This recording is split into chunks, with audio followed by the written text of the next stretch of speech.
How we doing, everybody? Welcome to the Q101 Lounge.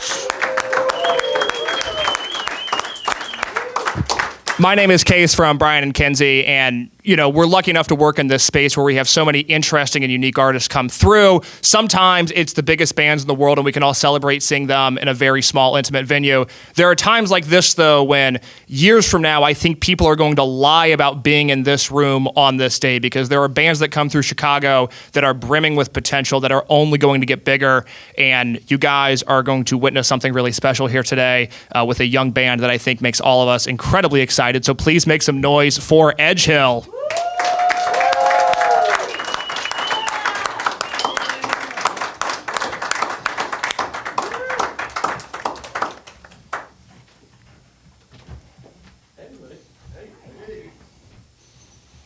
Welcome in. How you guys doing? Doing well. How are you? I'm fantastic. You guys are so handsome. We were just talking about this backstage. It's like the talk of the office today. We really can't get enough of it. Can I ask you real quick, Chris? Chris is the singer of the wonderful band Edgehill.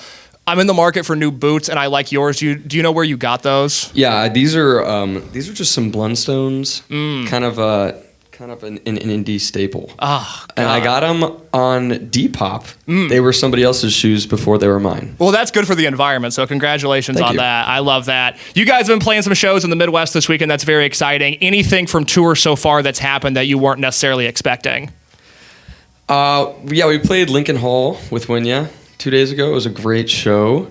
And I decided to go into the crowd at one point, and I'm like the opposite of wireless. Like, I have like a wire coming out of my back pocket, a wire on my mic. So I went in the crowd, got like all tangled up, came up, and put it back, but my wire was like hanging loose. So for like our craziest song that we literally practiced the most for, I was like just throwing my body around, and if you were at the show, you probably saw this, knocked the mic off. It got tangled around my neck, and then I was trying to like get out of it, and I was just tangling myself even more. And by the end of the song, the mic was like at my waist, and I was bending down at a 90-degree angle singing. That's a really good look. No, that's really cool. That's what every rock star dreams of. Yeah, no, totally. It was perfect. Yeah. Yeah. Well, welcome to Chicago. That's how it's done. Thank you. Chris, your mother was a music teacher. That's correct? Yes, yeah. What's the first song you remember falling in love with and being able to sing? Oh, that's a great question. Honestly, this is a deep cut, and no one's gonna know because it's this random guy in Charlottesville, Virginia, where I'm from, and the song was called "Leave," and it was like my dad's singer-songwriter friend, and I remember like being obsessed with it when I was like 6 or 8. Do you still know the words? Yeah. Give us a little bit of it, please. It's like, leave now, don't forever hold your peace now. But I was like 6 and like 4'5" and like freaking dancing like crazy. That's a really deep song for a 6-year-old to sing. Yeah, really deep, yeah. You guys met at Vanderbilt, you and Jake, your guitarist. Can you tell me about the earliest days of this band and what that was like? Yeah, me and Chris met at a jam session that was just on the Commons lawn there, and a bunch of people like gathered with acoustic guitars and were playing, and I was a senior, he was a freshman, and we just met, and he showed me the song idea that he had. It ended up being Shooting Glances, and I just like put a little guitar part over it, and it just like felt really natural. So like a week later, I was like, why don't you come over and we can finish that song? And then we did that, finished it in like an hour, and then went to a Dr. Dog concert and hung out. And then we're like, we should probably start a band. That song's pretty good. We should do something with that. That's the most beautiful story I've ever heard. Oh my God. In terms of the creative scene there at Vandy in Nashville, what's it like? Because I sort of have this long-running theory now that everybody has become a frat bro or a hillbilly, and there's nothing in between. And I'm just curious if there's still an appetite for indie rock when you guys first started.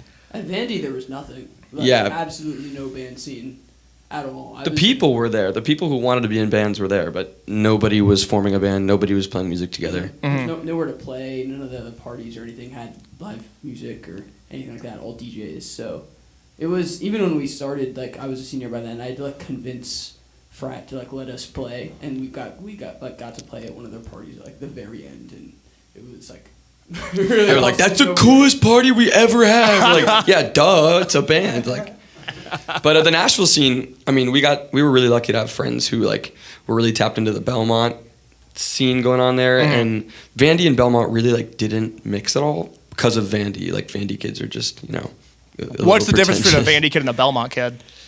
Money. I don't know. They're both pretty expensive.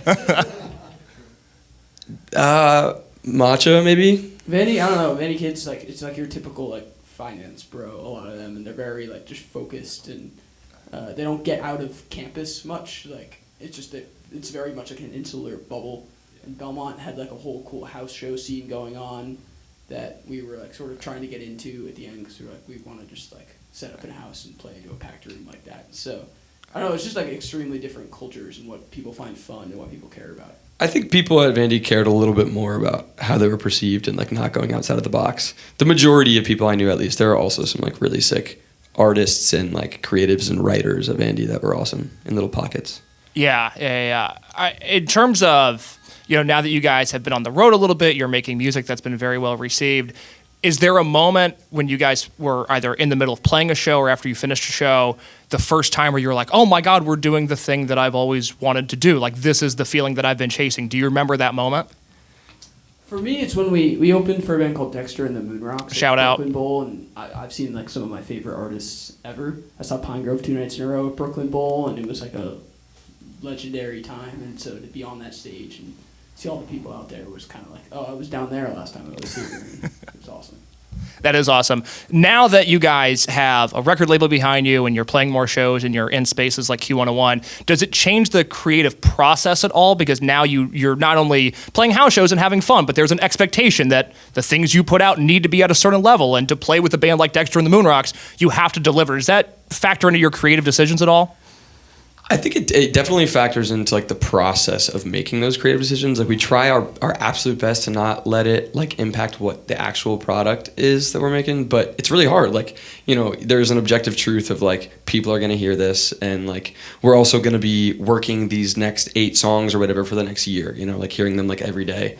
And that honestly kind of started like the second we started putting music on Spotify, like before the label and everything. I think just being like publicly perceived and knowing that you're putting like 5% of your identity out there, and to others it's like 100% of your identity, is definitely like, can feel like a lot of pressure sometimes. What does it feel like when you put music out on a streaming service and then people you don't know that aren't in any aspect of your life start listening to it and care about it? What is that feeling like?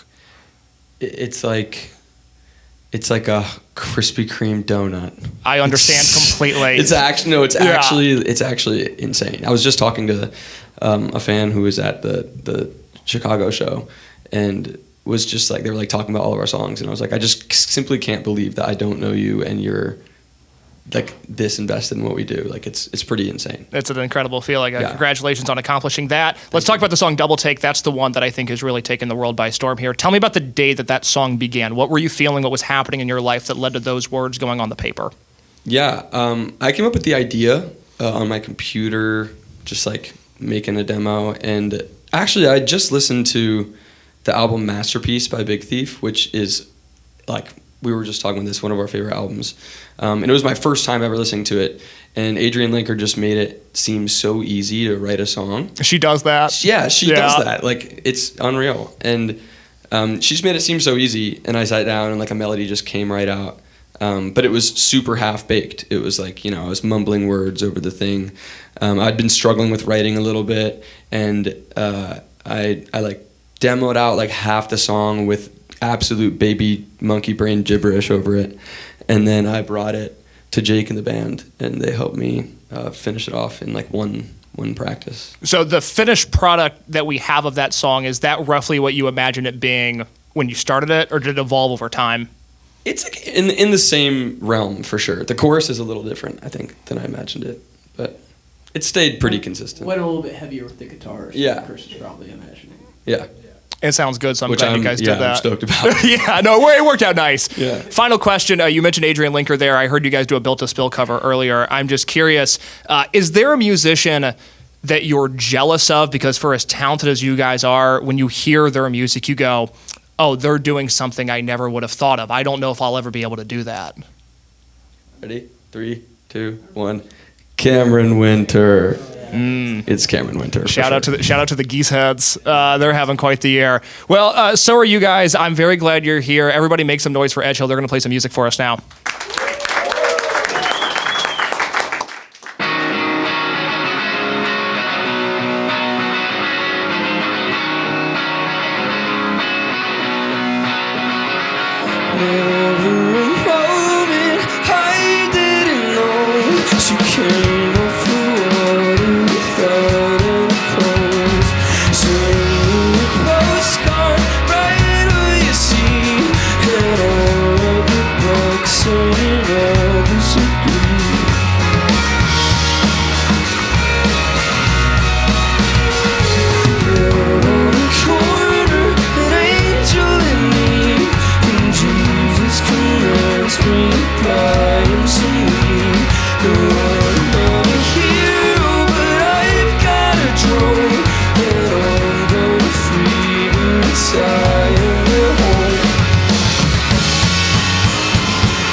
a joke, but I don't need a punchline.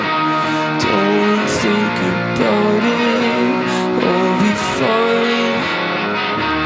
Just another thing I don't need to know. It's right, I know I'm right.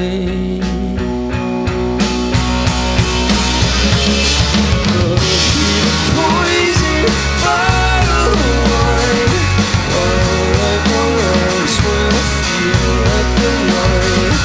Follow her backwards, see where it goes. The first one to find out what everyone knows.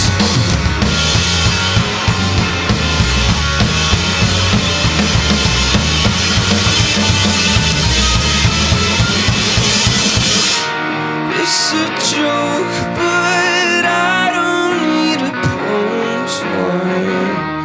Don't think about it.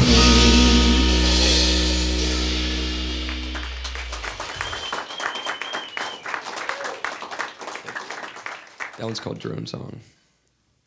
It's on the new project we just recorded. That's coming out. All right. This next one is kind of the reason that we're here. So.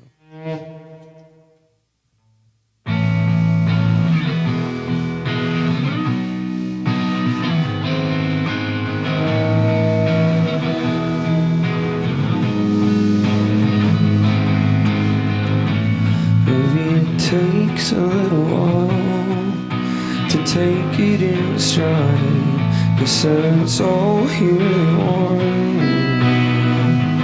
isn't it? I don't know who you think we are to know when it's right. Thinking, what if it's over in a month? I'm back in you off, I picture changing to daydream. Is it? I don't know who the hell we are. I'm over it now.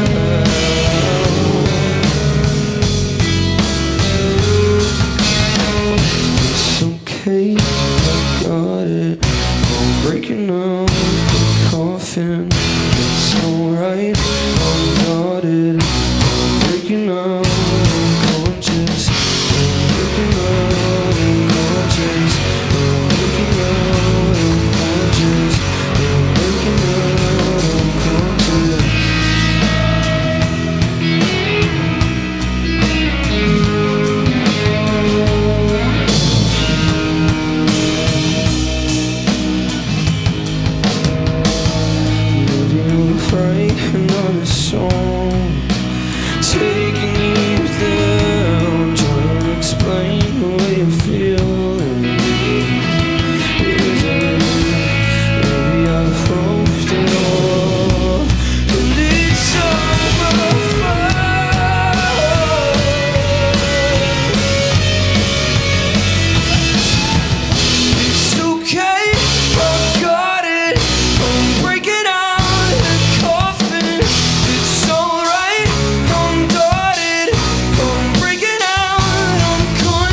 And thank you so much for having us, by the way. This is sick.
Thank you. Thanks so much for having us, and thanks for listening, guys. Make some noise one more time for Edgehill, ladies and gentlemen. That was phenomenal.